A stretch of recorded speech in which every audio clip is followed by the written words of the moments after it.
The issue of Representative Elise Stefanik's potential gubernatorial bid in 2026 is a major story in New York State politics. The general state of the issue is one of heightened anticipation and political positioning.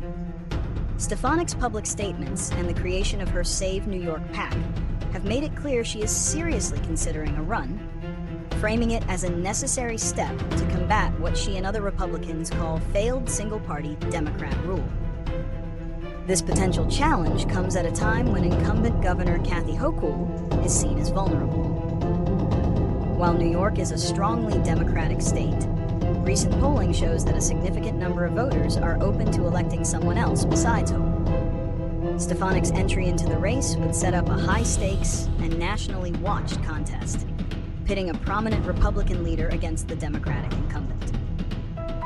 The battle lines are already being drawn over issues like the economy, crime, and immigration, setting the stage for a contentious and expensive campaign. Elise Stefanik's potential 2026 gubernatorial bid is driven by a combination of political opportunity and a critique of the current state of New York. The primary reasons for her consideration are political opportunity. Stefanik is seizing on what she sees as a moment of vulnerability for the incumbent, Governor Kathy Hochul.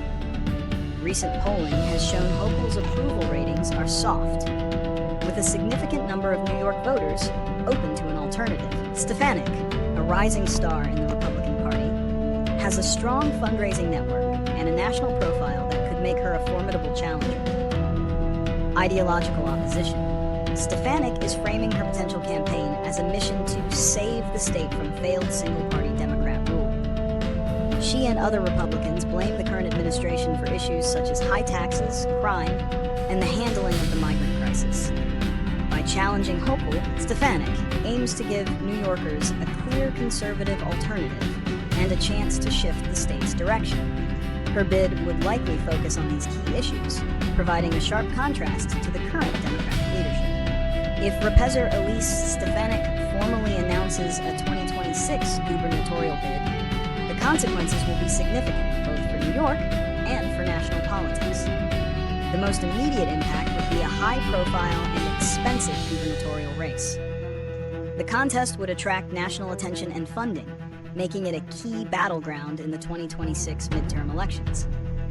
For Republicans, Stefanik's departure from her House seat would create a vacancy in a district that, while she has won handily, could still be a point of contention in a close national election.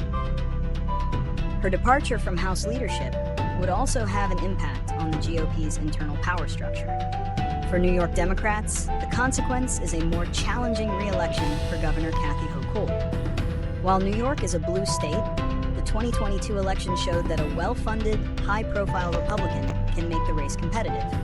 Stefanik's candidacy, with her strong ties to the Trump wing of the party, would likely energize the Republican base and could force Democrats to spend significant resources to defend the governorship.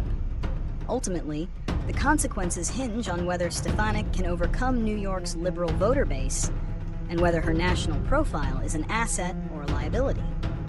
Solutions for the political divide highlighted by Elise Stefanik's potential gubernatorial bid involve both electoral reform and a change in political messaging. One long-term solution could be to implement nonpartisan or independent redistricting commissions to draw legislative maps. This would reduce the power of any single party to gerrymander districts and secure their power, which is a core issue Stefanik is campaigning on. While New York has a commission, it has been criticized for being ineffective, so a stronger, truly independent body could be a solution. Another solution could be for both parties to focus on policy-based solutions rather than solely on ideological attacks. While Stefanik's Save New York message is designed to energize her base, it also deepens the partisan rift. A more constructive approach could involve bipartisan efforts to address issues like the economy or the migrant crisis. Finally, a solution for voters is to engage with candidates beyond sound bites and to demand nuanced plans rather than broad-based criticism. This would force candidates like Stefanik and Hochul to present comprehensive solutions, potentially leading to a more productive political conversation and a more effective government.